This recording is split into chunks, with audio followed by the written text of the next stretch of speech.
On our third wedding anniversary, my husband, Liam Reynolds, gave me a grand gift. It was a medical diagnosis confirming my infertility and a divorce agreement demanding I leave with nothing. His intern, Chloe White, stood beside him, clutching a wailing infant, looking piteously at me. They assumed I was still the woman who had sacrificed everything for love 3 years ago, the one who retired to the kitchen to play the devoted wife. They thought a stay-at-home wife would only resort to tears and emotional breakdowns when faced with betrayal and calculation. They forgot that before I became Mrs. Reynolds, my name was Serena Thorne. I was the Serena Thorne who had never lost a case in the courtroom. I smiled, accepting the diagnosis. Then, from my own handbag, I retrieved several other documents. One was a forensic report proving he had tampered with my birth control pills. Another was a legal letter announcing the imminent freezing of all his personal assets and holdings. And the last one was a one-way ticket to prison for him and his mistress. Liam, divorce is acceptable, but you won't be the one making me leave empty-handed. It will be me, sending you and your true love out of the picture, stripped of everything. Serena, how is this tie? Liam stood before the massive dressing mirror, turning to ask me. He was wearing the custom-tailored suit I had pressed for him last night, his posture impeccable. Morning light streamed through the floor-to-ceiling window, gilding his profile. Handsome, wealthy, and considerate. This was the Liam Reynolds the world saw me perfect husband. I walked over, took the royal blue tie from his hand, and stood on my toes to tie it for him. My fingers were steady, skillfully folding the fabric into a crisp Windsor knot. Just as I smoothed his collar, I caught a faint scent, a very light gardenia fragrance. It wasn't any perfume I used, nor any air freshener in our house. My movement paused for half a second. Liam didn't notice. He bent down and kissed my forehead, his voice as gentle as always. Thank you, darling. I have an important business engagement tonight. I might be home late. Okay, don't drink too much. I looked up, giving him a perfectly composed smile. He picked up his briefcase and walked out the door. The moment it closed, the smile vanished from my face. I returned to the bedroom and opened the laundry hamper where Liam had tossed his shirt. Leaning close to the collar, the gardenia scent lingered. It was fresh, as if newly acquired. I picked up my phone and opened my chat thread with Liam. He had told me he was working at the office all night, a late-night meeting that resulted in a woman's perfume scent. I didn't cry or throw a fit. I calmly sealed the shirt in a plastic bag. Then, I sent a message to a number I hadn't contacted in years. Robert, I need you to investigate someone for me. Having done this, I proceeded to clean the spacious villa as usual, wiping the pristine floor. I looked at my reflection, a calm face. Having been a full-time wife for 3 years, many people probably forgot that before marrying Liam, I was Serena Thorne. I was the city's highest-paid divorce attorney, and my business was handling exactly this kind of trouble, often scented with gardenias. At 3 in the afternoon, Robert called. He was my former private investigator, top-notch in his field. I found the person you wanted checked, he said, a hint of amusement in his voice. Tell me, Mr. Reynolds has been very close to an intern named Chloe White recently. Last night, they spent 4 hours together at the Four Seasons Hotel. Chloe White, yes, a fresh college graduate, quite beautiful, beautiful, gardenia, a perfect match. Understood, continue tracking them. I need all video and photo evidence of them going in and out together. Remember, high definition. No problem. But are you sure you're okay? I'm fine, just do as I ask. I hung up. There was no internal storm, only an icy calm, like a frozen lake. I spent 3 years trying to become a perfect wife. I learned cooking, flower arranging, and how to love a man. I thought I could have a warm home like any ordinary woman, but clearly, some people and some things never change. Liam Reynolds was a man I chose. He had ambition, capability, and a past he kept hidden. I thought I could warm his cold heart. I was wrong. It was time to revert to the approach I knew best. I walked into the study and opened the locked cabinet. Inside, there were no jewelry or trinkets, only rows of neatly organized legal tomes. I ran my hand over the cold covers, feeling the familiar, calm, and vindictive Serena Thorne slowly returning. It was time to remind Liam exactly who he had married. Life continued normally. I prepared Liam's breakfast and matched his ties every day. I gave him a hug before he left. He seemed utterly unaware of my change, remaining gentle and attentive. He bought me limited edition bags and expensive jewelry for anniversaries, still acting like the perfect, devoted husband. But Robert's emails arrived promptly in my encrypted inbox every day. Photos, videos, hotel receipts, clear as a high-definition documentary. It documented my husband and another woman glued together. They kissed in the office. They fed each other at restaurants. They walked into a maternity store together, Chloe stroking her abdomen, smiling blissfully. The images were searing. I watched all the footage emotionlessly, then permanently deleted it. The evidence was backed up in an absolutely secure location. Then I noticed something more interesting. Liam started caring about my health. He stopped me from drinking coffee, claiming it was bad for my body. Every night, he personally handed me a glass of warm milk and 2 pills of imported multivitamins. "Serena, you overworked yourself for years. You need to replenish your strength." He watched me swallow the vitamins, his eyes melting with tenderness. The first time, I didn't think much of it. The second time, either. But the third time, when I saw a flicker of urgent tension in his eyes, I grew suspicious. I am not a person who believes in coincidence, especially given his infidelity. That night, I pretended to swallow the vitamins, holding them under my tongue instead. After Liam fell asleep, I went to the bathroom and spit out the 2 pills. Compared to the actual multivitamins I bought of the same brand, the color of these pills seemed slightly paler. It was a subtle difference, imperceptible to the casual eye, but my sensitivity to detail was ingrained. The next day, I sent the pills to a friend who specialized in pharmaceutical testing. That afternoon, my friend called, her voice very serious. "Serena, where did you get this medication? What's wrong? This isn't a multivitamin. Its primary component is a drug that, with long-term use, causes anovulation in women, potentially leading to irreversible infertility. The dosage is small, so it won't show up immediately, but after a few months, no one can fix it." I held the phone, my palm icy. The sun outside was bright, but I felt no warmth, so that was his plan. The gardenia scent was just an appetizer. This was the main course. He wasn't just cheating, he was trying to destroy me. He wanted to make me unable to bear children, then rightfully kick me, the inconvenient wife, out of the picture. How cruel. When I met Liam, he was a penniless young man. I leveraged my father's connections to secure his seed funding. I used my legal knowledge to help him navigate every pitfall in his early startup days. I stood by him every step of the way to his success. He once told me, "Serena Thorne, you are the greatest benefactor of my life." Now, this benefactor was to be pushed into hell by his own hand. I smiled, a cynical, tearful smile. I was so foolish. I actually thought that a man with an inherent inferiority complex and overweening ambition would remain loyal out of gratitude. His ambition extended far beyond being a CEO worth billions. He wanted an empire that was entirely his own. A clean empire, untainted by any trace of my family's backing. And I was the biggest stain on that picture. "Serena, are you okay? Should we call the police?" my friend asked anxiously. "I'm fine." I wiped the tears from my eyes, my voice returning to calm. "Thank you. Don't tell anyone about this." "But, I know what I'm doing." I hung up, looking at myself in the mirror. My face was pale, but my eyes were frighteningly bright. I picked up the phone and dialed another number. "Hello, Dr. Lee. This is Serena Thorne. I'd like to book a full physical." "Yes, with a particular emphasis on gynecological testing." "You want to play dirty? Fine, I'll play along. Let's see who ends up with nothing." Liam's mother, my mother-in-law, suddenly visited one weekend. She carried a pot of black chicken soup, supposedly stewed for 8 hours, and smiled benignly. "Serena, dear, you haven't looked well lately. Your mother specially made this soup for you to restore your health." She pulled me onto the sofa and enthusiastically served me a bowl. The soup smelled delicious, but I knew this was just the appetizer for a setup. I sipped the soup slowly, listening to her subtle hints. "Serena, you and Liam have been married for 3 years now, haven't you?" "Yes, Mom. Time flies. Look at the neighbors, their grandson is already walking. Shouldn't you two start thinking about children?" She glanced pointedly at my abdomen. I set the bowl down and dabbed my mouth with a tissue. "Mom, we're letting nature take its course." "Nature? It's been 3 years of nature." Her voice rose,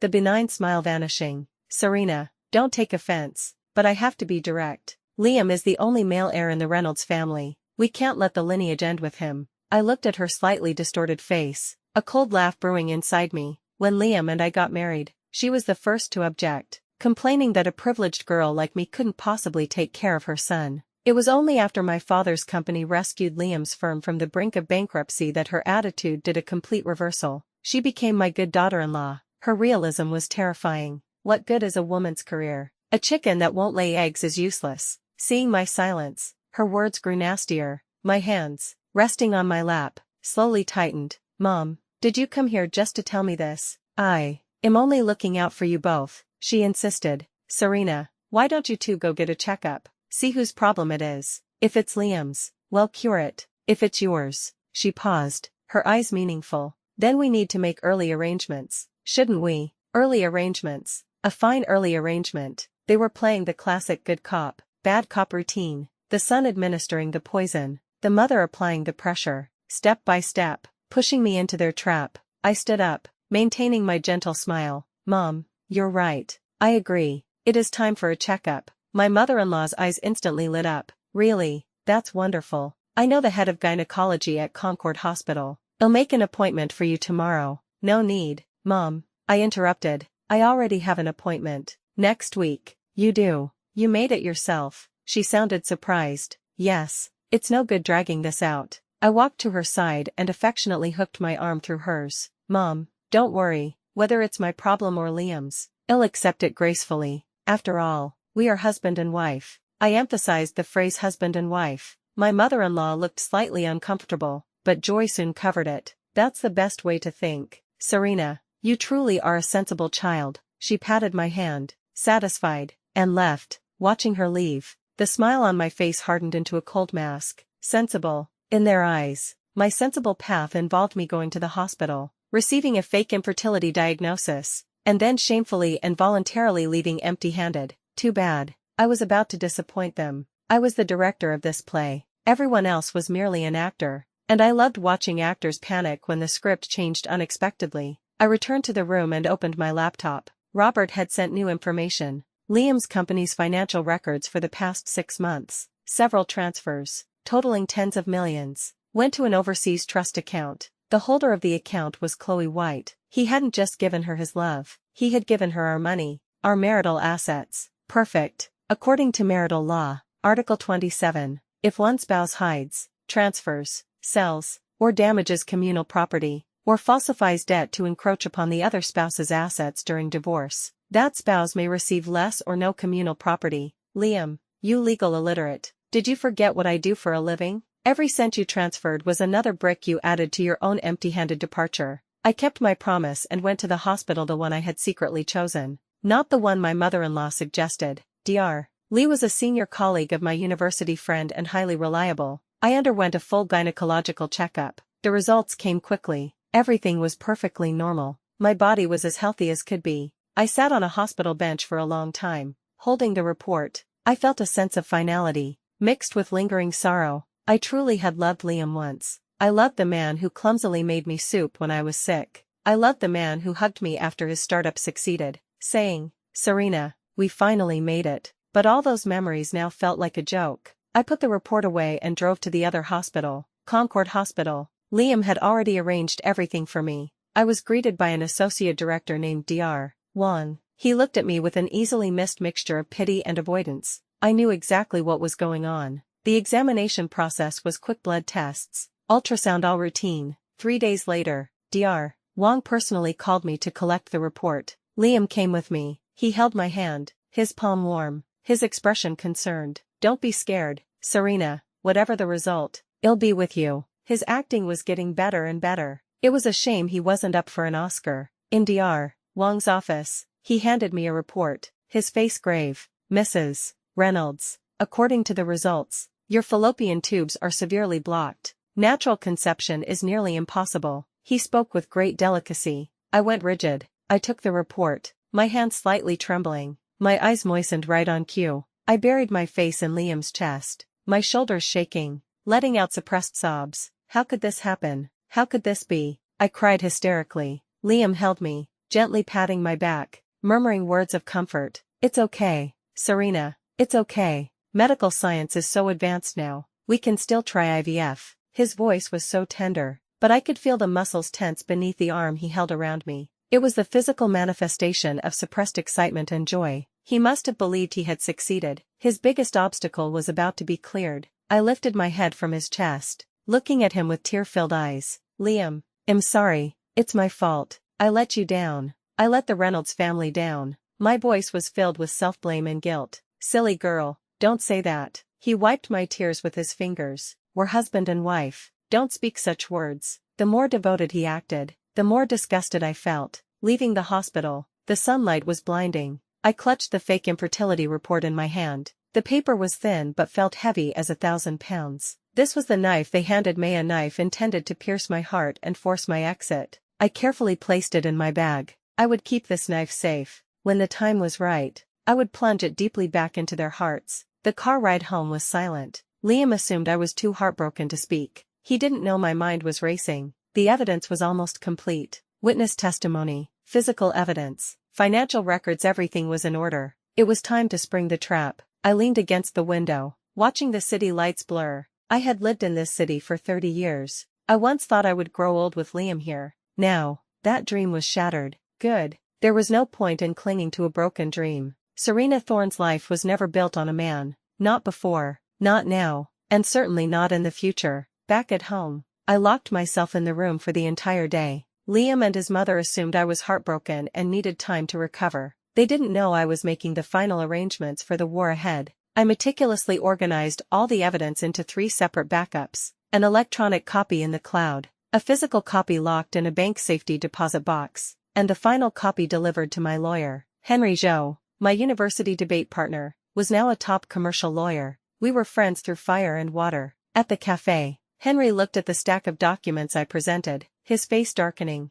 Serena, Liam, he's a beast. He slammed his cup onto the table in anger. I calmly sipped my coffee. Emotional responses won't help now. I don't want to just yell at him. I want him ruined, utterly stripped of everything. Henry took a deep breath, regaining his professional composure. The chain of evidence is complete. Transferring marital assets, falsifying medical reports, and this, he pointed to the drug analysis report. Long-term administration of fertility-damaging drugs constitutes aggravated assault. The dosage is small, but the nature is extremely vile. If this goes public, he won't just face divorce. He'll face prison time. I don't plan on sending him to prison yet. I shook my head. Henry was confused. Why? That scumbag deserves to be locked up. Prison is too easy for him. A cold smile touched my lips. I want him to watch, wide-eyed, as everything he schemed for turns to dust. I want him to fall from the clouds into the mud, spending the rest of his life in regret and poverty. That's far more agonizing than killing him. I wanted to crush his spirit. Henry looked at me, his eyes complex. Serena, you haven't changed. The kind are easily deceived. I learned that lesson a long time ago. We began discussing the specific action plan. Every step, every detail, was meticulously reviewed. This included the location and time of the negotiation, every word I would speak, and every expression I would make. We even preemptively planned for every possible reaction from Liam and Chloe. This was a battle I could not lose, and I never engaged in battle unprepared. The core of the plan was to exploit Liam's arrogance and greed. He must assume I was utterly defeated, that I would swallow my pride to save face as Mrs. Reynolds, accepting any terms he set. He thought he controlled the narrative. I was going to deliver the killing blow when he felt most triumphant. Also, one more thing, I said to Henry, draft an equity transfer agreement for me. What equity? Years ago, my father invested a sum of money in Liam's company under my name, securing 15% of the initial shares.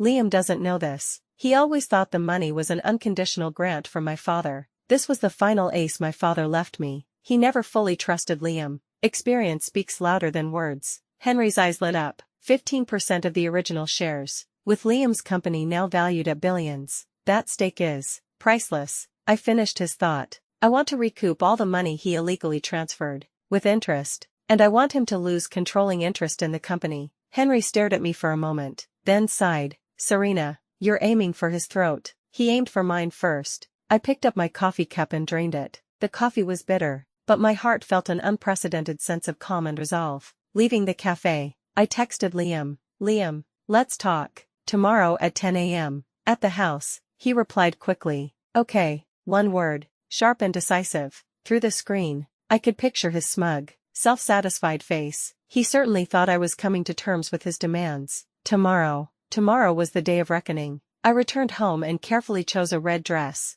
It was the first gift Liam had ever given me. He said, Serena, you look beautiful in red, like fire. Tomorrow, I would show him how this fire would burn him to ashes. At 9:30 a.m., the doorbell rang. The video intercom showed it wasn't just Liam. Chloe White stood beside him. She held a bundled infant, wearing a timid, triumphant smile. Liam's mother followed close behind. A happy family of 3. They had come as a unit to deliver the final ultimatum. Quite a production. I opened the door. A calm, almost gentle smile on my face. "You've arrived." My reaction stunned them. The anticipated tears, accusations, and breakdown were entirely absent. I looked like a hostess welcoming guests, eerily composed. "Serena," Liam started, his voice edged with caution. "Come in and sit down." I stepped aside. Chloe walked past me, holding the baby. The gardenia scent offensively strong. My housekeeper, Sarah, looked furious, but I stopped her with a glance. In the living room,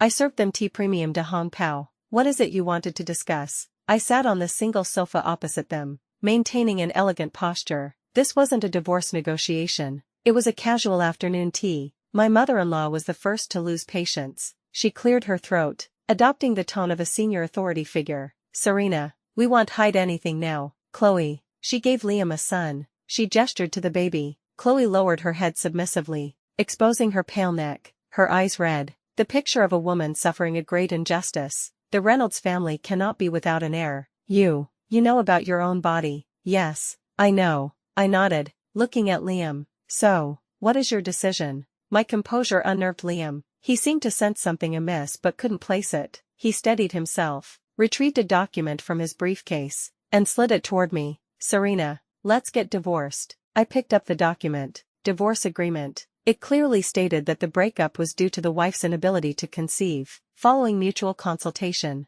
the wife voluntarily waived all marital assets and would leave empty-handed. At the end, it benevolently noted that the husband, out of humanitarian concern, would grant the wife a small apartment in the suburbs and $1 million in cash. $1 million. A pittance for a beggar. Liam, worth billions, offered $1 million to discard 3 years of my youth and my entire family's support. What a cunning calculation. "Serena, I know this is unfair to you." Liam began his performance. "But, you see, things are as they are. For the sake of the child, and for the reputation of the Reynolds family, this is the only way forward. Don't worry, if you ever face hardship, I will still help you." His words were sanctimonious. Chloe, holding the baby, spoke meekly. Thorne, I'm so sorry. I didn't mean for this to happen. I love Liam, and I can't live without him. Please, fulfill our wish. If you sign, I am willing to kneel for you." She actually started to move as if to kneel. What a masterful performance of distress. I looked at the 3 talented actors before me and suddenly found it hilarious. I laughed out loud. "Heh heh, ha ha ha ha." My laughter sent a shiver down their spines. "What are you laughing at?" My mother-in-law frowned, displeased. I stopped laughing, my eyes turning instantly cold. They were like poison daggers, scraping across their faces one by one. "I'm laughing at how naive you all are." I stood up and walked to the coffee table. "Liam, did you truly think a falsified medical report could make me leave with nothing?" What did you say?" Liam's face changed color. I said, "The game has only just begun." I took my folder out of my handbag, a thick stack of papers. I placed it on the coffee table with a dull thud, like a judge's gavel. "Please sit tight, everyone." A smile returned to my lips, cold as ice. "Now, it's my turn to perform." The banquet had just truly begun. I elegantly returned to the sofa. I opened the folder and took out the first document. I didn't throw it at them. Instead, I gently placed it on the table, pushing it toward them like a piece of art. "You should be familiar with this, shouldn't you?" It was a drug composition analysis report. The sample was the multivitamin Liam personally fed me every night. Liam's pupils violently constricted. The color drained from his face visibly. My mother-in-law and Chloe, still clueless, leaned in to see. "What is this?" my mother-in-law asked confusedly. "Mom, perhaps your eyes aren't what they used to be," I explained considerately. "This is a forensic report. It clearly states that the main component of this so-called imported vitamin is a drug that suppresses female ovulation and,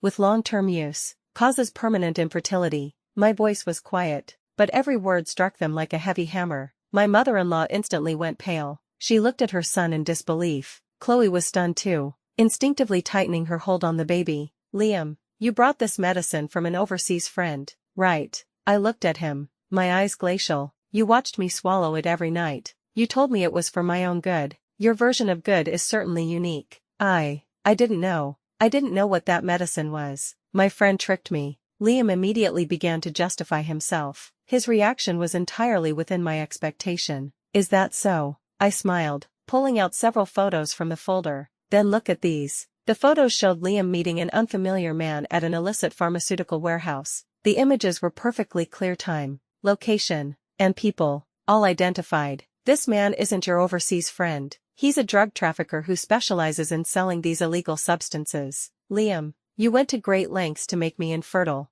Liam stared at the photos, his lips trembling, unable to speak a single word. He must have thought his actions were completely secret. You stalked me. No. I shook my head. I just have a habit of clarifying everything that might pose a risk. That, Liam, is a lawyer's fundamental quality. I deliberately emphasized the word lawyer. My mother-in-law finally understood. She pointed at Liam, shaking with fury. You animal, how could you do such a thing? This is criminal. She was terrified that her pride and joy would be ruined and jailed. She only cared about the Reynolds family's name and assets, never my suffering. Mom, don't get ahead of yourself, I soothed her. The show isn't over yet. I looked at the ashen-faced Chloe. Miss White, don't think you're uninvolved. I took out another document. The purchase record for this medication was transferred from your account. Legally, you are an accomplice. Aggravated assault carries a minimum sentence of 3 to 10 years. Your child is so young. How tragic for him to lose his mother. Chloe's face turned paper white, clutching the baby. Her body trembled like an autumn leaf.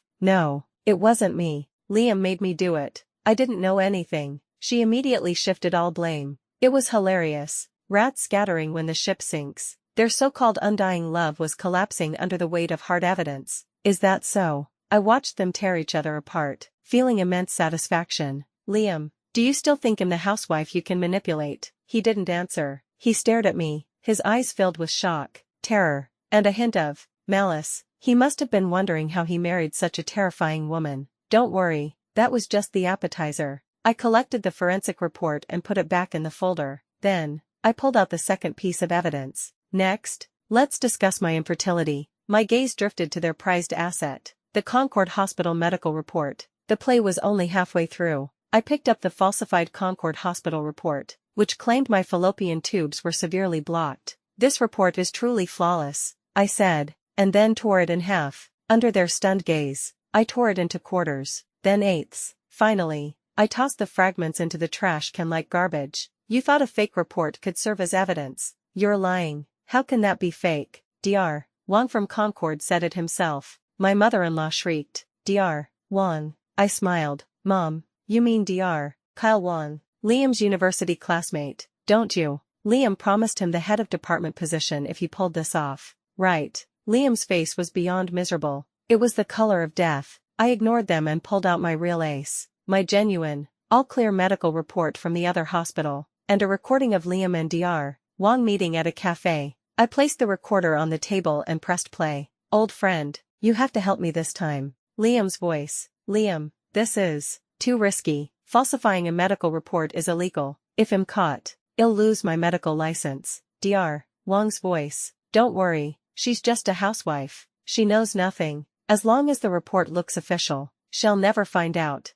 Once it's done, I guarantee the department head position is yours. Well, alright, but the money has to be transferred first. No problem. The recording was crystal clear. Every word was a loud slap across Liam and his mother's faces. My mother-in-law swayed, nearly falling off the sofa. She had probably never been so publicly humiliated in her life. She cared only for the Reynolds' reputation and wealth. Now, do you have anything to say? I turned off the recording and slapped my genuine health report in front of Liam. See clearly, Liam, my body is perfectly fine. You, on the other hand, should check yourself. Maybe you're the one with the problem that can't conceive. My words pierced his deepest insecurity. As a man who grew up poor, his dignity and capability were everything, especially regarding fathering an heir. Serena Thorne, that's enough. He finally exploded, leaping to his feet, his face contorted. Even if I did all this, so what? I don't love you. I love Chloe. I want to be with her and my son.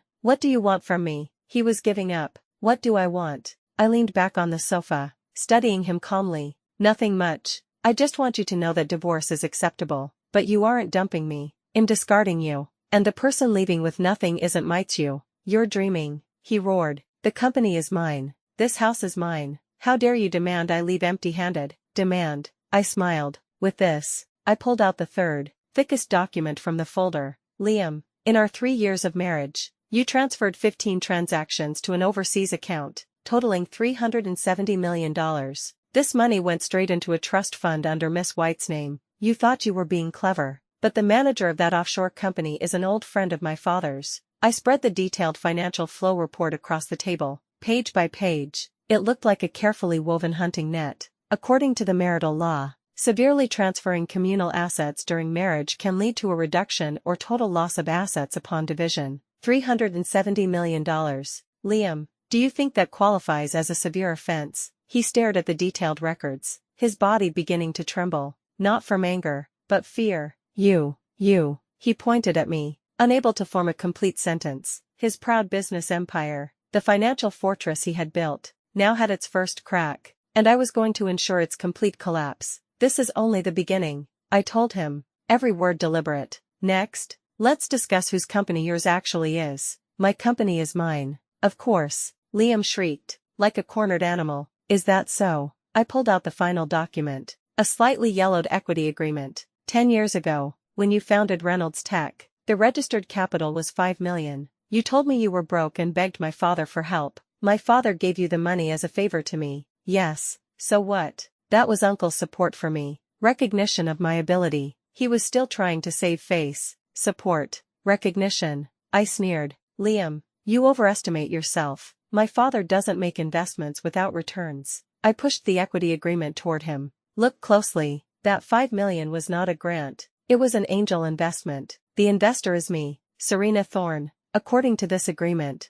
I hold 15% of Reynolds Tech's original shares. Over the past decade, after several rounds of financing, my stake has been diluted, but it still stands at 7.8%. You, as the largest shareholder, hold 22%. Liam's eyes were glued to the agreement. The signatures, mine and my father's as the witness, were undeniable. His body shook violently. No, this is impossible. This must be fake. You forged it. He lunged for the document like a madman. I anticipated his move and pulled the file away. We can verify its authenticity in court. Liam, remember what I do for a living. Every piece of evidence I hold can withstand the strictest scrutiny. All the strength seemed to drain from him. He collapsed onto the sofa, his eyes hollow, mumbling to himself. 7.8%. How could this be? How could this be? He was smart. He instantly understood the implication. It means that if I submit the evidence of your illegal asset transfer to the court, your 22% stake will be prioritized to compensate my losses during the divorce,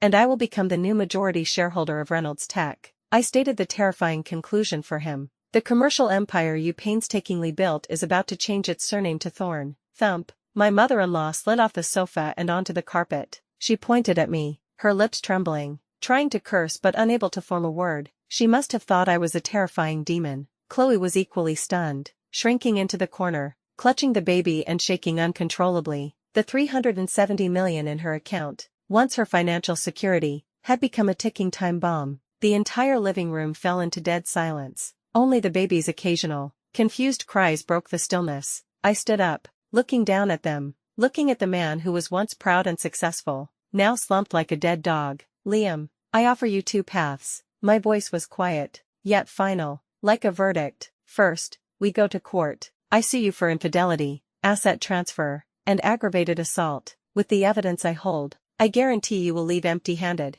and face jail time for commercial fraud and aggravated assault. Your Reynolds Tech will collapse under the weight of the founder's scandal, eventually falling into my hands. I paused, watching his face grow increasingly desperate. The second path. I took out another document from my Boganu divorce agreement, personally drafted by me. Sign this. I tossed the agreement onto the coffee table in front of him. The terms are simple. You voluntarily relinquish all communal property, including all property, deposits, and your 22% stake in Reynolds Tech. All of this belongs to me. In exchange, I will forgive the $370 million you transferred. You can take your true love and your son and get out of this house, out of my life. Of course, I reserve the right to prosecute you for the intentional harm you attempted against me. When I choose to pursue, that is entirely up to my mood. I gave him a choice: immediate death, or a fate worse than death. Serena Thorne, you're ruthless. He looked up, his eyes bloodshot, like a beast backed into a corner.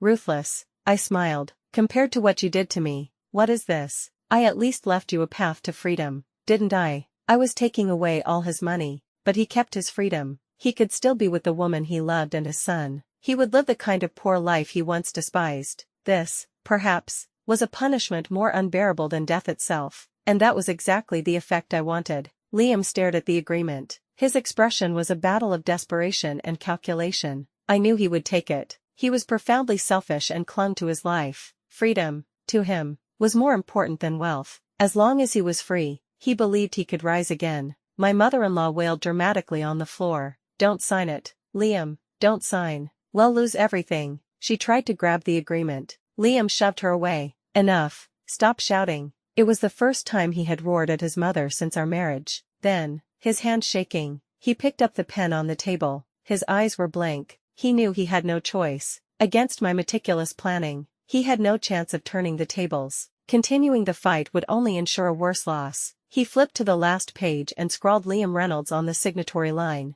The ink pressed through the paper. Finished. He dropped the pen, collapsing onto the sofa, utterly drained. An era had ended. The era of Liam Reynolds. I picked up the signed agreement, checking it carefully. Once confirmed, I placed it back in the folder. Very good. I stood up, smoothing down my red dress. "Sarah, see them out." My voice was utterly devoid of emotion. Sarah was waiting nearby. She looked at the three of them with pure contempt. "Mr. Reynolds, Mrs. Reynolds Sr., and Miss, please leave now." Her tone was formal, yet cold. My mother-in-law was still weeping and refusing to move. "I'm not leaving. This is my son's house. Why should I leave?" "Mrs. Reynolds Sr., the title deed for this house is in Madam's name," Sarah said icily. "If you don't leave, I will call the police and charge you with trespassing." My mother-in-law's crying stopped abruptly. Chloe, holding the baby, was the first to stand. She gave me a long, complex look, resentment, jealousy, but mostly terror. She finally understood she and I were not opponents on the same level. She turned and walked out without looking back. Liam stood up. He walked to me, stopping just a foot away. He stared at me for a long time. "Serena Thorne, you never loved me, did you?" His voice was hoarse and dry. I looked at him, at the face I had once deeply loved, but there was no emotion left in my heart. "I did," I said. "I loved the Liam Reynolds who had nothing but dreams, not the Mr. Reynolds whose soul was swallowed by greed. Sadly, you killed him yourself." I turned away from him, walking toward the window. The sunlight outside was still bright. Behind me, I heard their hurried, defeated footsteps leaving. The door closed. The world was silent. I stood there for a long time, until the setting sun stretched my shadow long across the floor. I pulled out my phone and called Henry. "Henry, it's done. Tomorrow, come with me to finalize the equity transfer and divorce." "Understood. Congratulations, Serena, on your new life." Henry's voice was warm. "A new life." "Yes." I slipped off my high heels, walking barefoot on the cold floor. This villa was too big, too cold. Tomorrow, I would sell it. Then, I would buy a small apartment with plenty of sunshine and flowers. I would also reopen my law firm, named Thorne, specializing only in divorce cases, to help women who were trapped in marriages and couldn't find a way out. I walked to the dressing mirror. The woman in the mirror was wearing a brilliant red dress. Her eyes were firm and bright, full of power. I smiled at her, a long-lost, genuine smile. "Goodbye, Mrs. Reynolds. Hello, Serena Thorne. The second half of your life has just begun." The divorce proceeded with abnormal smoothness. Accompanied by Henry, I finalized the legal separation from Liam in less than an hour. Leaving the Civil Affairs Bureau, Liam didn't look back once. He was alone, without Chloe or his mother, his posture desolate. We were like two parallel lines, now traveling separate lives. The equity transfer was also quickly completed. When I received the documentation confirming I was the majority shareholder of Reynolds Techno, Thorne Tech, my heart was calm. It was simply reclaiming what was rightfully mine. I didn't go to the company. I immediately tasked a professional management team with taking over. Running a company didn't interest me. The first instruction I gave the team was to thoroughly audit all accounts and eliminate every favor and gray area Liam had left behind. The company needed a complete sweep. I sold the villa without a moment of hesitation. With the proceeds, I bought a top-floor duplex in an excellent, central location, complete with a massive rooftop terrace. I hired someone to convert the terrace into a glass conservatory, filling it with all kinds of plants. I could finally relax, drink coffee, sunbathe, and read, instead of wasting time on tedious chores and fake social engagements. My law firm was also steadily preparing for its launch. Life seemed to be moving calmly in the direction I had planned, until a month later, when I received an unexpected phone call. It was Chloe White. Her voice sounded extremely frail and panicked. "Ms. Thorne." "No, President Thorne. Please, I beg you, meet with me. There's nothing for us to discuss." I started to hang up. "It's about the baby, please." Her voice was tearful. "Liam, he's gone crazy." I frowned slightly. Liam had gone crazy. I was curious. I agreed to meet her at a cafe near my home. Chloe arrived looking significantly thinner. Her eyes were sunken. Gone was the innocent, pathetic look she once wore. The first thing she did was bow deeply. "I'm so sorry, President Thorne. Everything before was my fault. I was blinded by greed. Please forgive me. Get to the point." I wasn't interested in her drama. Trembling, she pulled a document from her bag and pushed it toward me. It was a paternity test report. I paused, opening it. The conclusion shocked even me. Liam Reynolds is excluded as the biological father of the tested male infant. The child wasn't Liam's. What is the meaning of this? I looked at her. I don't know either. Chloe started crying. "When Liam got this report, he went insane. He beat me, saying I deceived him and ruined everything for him. He said he would kill me and the baby." "Whose child is it?" I cut through her sobs. She hesitated, then whispered, "It's my ex-boyfriend's. I hadn't completely broken up with him before I got involved with Liam. I thought the baby was Liam's." What a colossal mistake. Liam, the man who valued lineage above all else. He risked everything, schemed, and hurt me for a son, only to discover the child wasn't his at all. He had sacrificed everything to raise another man's child. This, to him, must be a blow far greater than losing his wealth. No wonder he was insane. He threatened to kill you both. Yes, he has nothing left now. He's capable of anything. President Thorne, I know you are powerful. Please, save us." She grabbed my hand, pleading desperately. I pulled my hand back, looking at her, a woman both pathetic and hateful. Her current predicament was her own making. I had no obligation to save her. However, the child was innocent. And suddenly, I had a new idea. An idea that would ensure Liam's utter, permanent destruction. I looked at Chloe and slowly spoke. "I can help you, but you must do exactly as I say." A meaningful smile played on my lips. "Liam, you thought losing everything was the end. No, you haven't repaid all you owe me." At my suggestion, Chloe filed a restraining order and officially charged Liam with aggravated assault and abuse. She also held a press conference. Under countless flashing lights, she tearfully accused Liam of brutal violence. She omitted the paternity test results, instead framing herself as a tragic mother abandoned and domestically abused by a wealthy scumbag. Public opinion exploded instantly. Liam, the former CEO who was already a news fixture due to the divorce and company takeover, was thrust back into the spotlight. Domestic violence, child abuse, abandonment. A torrent of accusations stuck to him like labels. He became a public enemy. He tried to defend himself, shouting that the child wasn't his. But against the photos I discreetly provided of him publicly engaging in father-son activities with the baby, his defense seemed pathetic. No one believed him. People only saw him as a desperate man,